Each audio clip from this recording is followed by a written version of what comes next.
We do have a very good insight here in the UK because we're so quite a bit ahead of where you are in Bulgaria.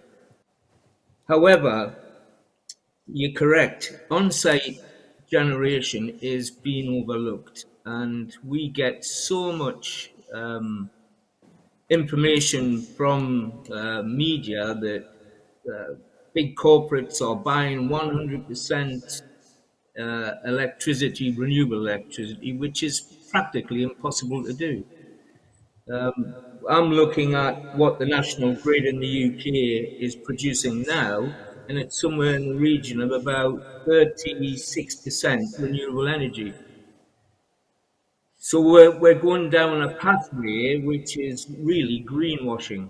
And this is where we need to step up and do more on-site renewable generation. Now, David, in actual fact, Elena's colleague, highlighted that in the UK we have 8 gigawatt of solar energy already installed in the UK.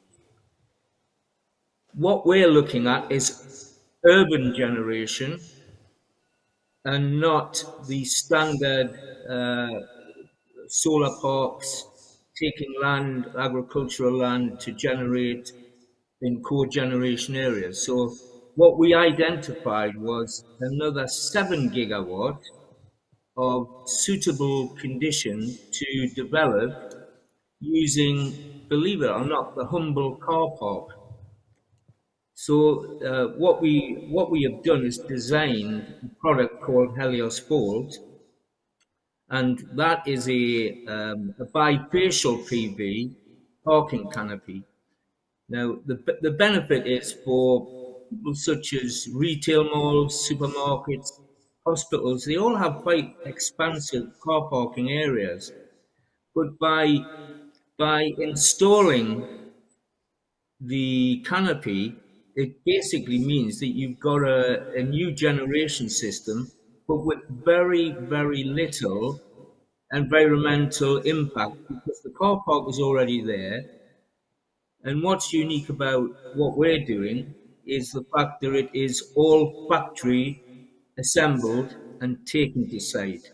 Now, what that means is we can actually speed up the installation programs for these generators with a reduced 70% on-site uh, uh, visit being there to do it.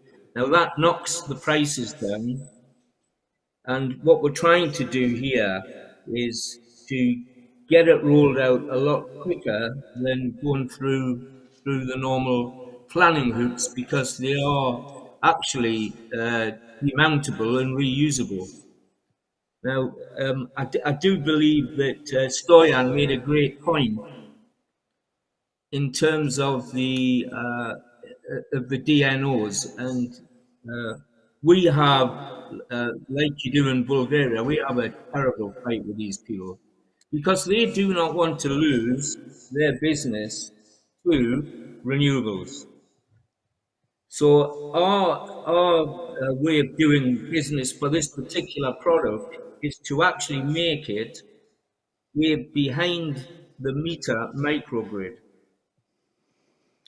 Now that is quite an advanced system, but in all honesty, we still need to be grid connected. There is just no way you can run, not with the up and coming requirement for EV, you cannot run that simply by itself. And we do need the grid, but what we'll be doing is taking a lot of the weight from the grid by storing our intermittent energy into Li batteries.